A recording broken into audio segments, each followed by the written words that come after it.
You land headfirst on the cold, hard grounds of a Planned Parenthood clinic in Mexico, where your mom had kids whack her like a piñata with high hopes that the outcome would be different. Your birth was a miraculous one, not the kind of miracle Jesus would take credit for, but a miracle is a miracle. Moments after, a nurse walks in with shears to snip your lifeline and another with a leaf blower to, clean you up. You didn't get the warm bath you needed as a newborn. Your mom had to quickly make it back to America, but you'd be fine. Unfortunately, it won't be the most careless and disappointing thing she would do to you. What's ahead of you is way worse than not having a few minutes of warm water and baby soap run through your freshly launched skin. Just like your questionable entrance into the world, your entire childhood wasn't exactly a highlight reel of happy memories either. You grow up and experience your first toothache, a painful milestone for most kids, but your mom isn't exactly Mother of the Year, so she responds by hurling a bottle of whiskey at you. Child abuse or an unconventional home remedy? Hard to say, but one thing's for sure, it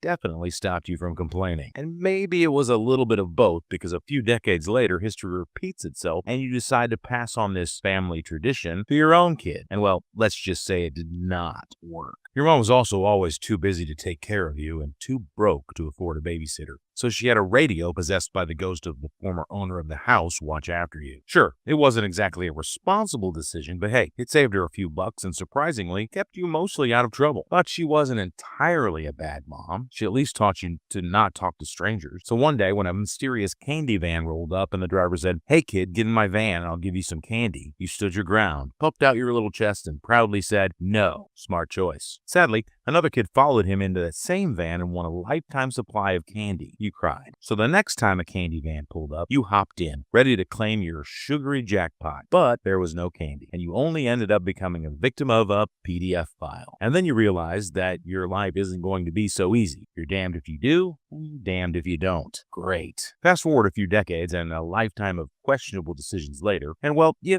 haven't changed much. Yeah, you've packed on a few extra pounds, enough to develop your own gravitational pull, but other than that, you're still the same guy in the same town making the same dumb choices. You married the girl you met when you were 18, and somehow that was your greatest achievement. No one understands how you ended up with her. She's way above your league. You had 3 kids with her, but unsurprisingly, all that childhood trauma didn't exactly shape you into Father of the Year. Your firstborn son is basically a younger, slightly less stupid version of you. Your daughter? Oh, she despises you for all the ways you ruined her life, but nobody really likes her anyway, so you get a free pass on that one. Your youngest? An evil genius toddler who hates your guts, has attempted to eliminate you multiple times. And yeah, you own a talking dog that tries to steal your wife at any opportunity you get. Not a great family dynamic, but it's whatever to you. The head drop at childbirth did a number on you. You finally graduated 4th grade in your 30s, and that didn't land you the high-paying job you need to take care of your family. But your wife's quite the hard worker, so